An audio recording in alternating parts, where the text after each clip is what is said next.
outward looking as a country, more internationally minded, and Brexit is a step back into a more kind of inward looking world that we simply don't want. So we will do our best to fight it in Parliament. As you know, what we're seeking is a vote. When we get to the end of the negotiations, the public can choose, do they want to go ahead with this project, or do they want an exit from Brexit? And we'll be arguing for the latter. But I do know that a lot of people in this room who've joined the party recently have joined it on that issue, and it is the big issue of the day, and I hope I will continue to give leadership. But let me just turn back to the issues around diversity and then into Black history. I mean, one of the things I want us to start to engage in is some of the issues which affect ethnic minorities, particularly in a big city like London. I mean, in a general sense, except possibly for the last 2 years, I think we have seen kind of progress in this country. I mean, just if I can talk about this on a personal level, I mean, I grew up in what was, to start with anyway, a kind of white working class, very right-wing family. My dad was pretty extreme, he'd have been UKIP today. Worked in a factory, then had all the kind of attitudes that go with that. This was 50s, Britain still had an empire, was a fierce defender of the empire and basically white supremacy, all those things.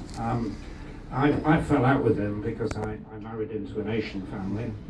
We came back to Britain I'd lived in Africa, I was working for President Kenyatta's father. Sorry, can I just ask, where in Africa did you... Kenya. Kenya, yeah?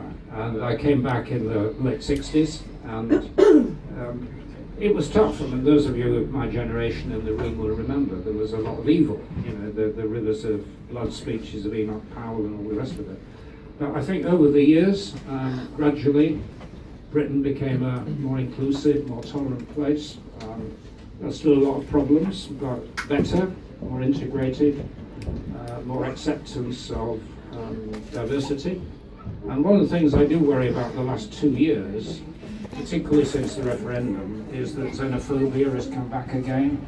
We're getting a revival of hate crime, prejudice in general, and that's tied in with this whole issue of Brexit.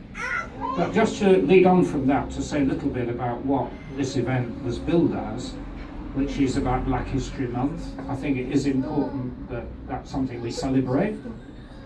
It's important not just that the white population understands where our ethnic minorities have come from, but also gives our ethnic minorities, particularly kids in school, a sense of self-confidence and pride in their own origins, which they've often lacked. And that's why it matters.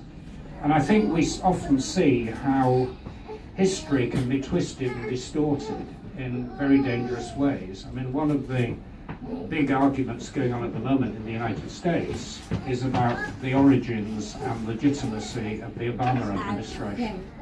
And it was very clear that about a third of the American population, or sorry, a third of American white people, never accepted Obama on fundamentally racist reasons.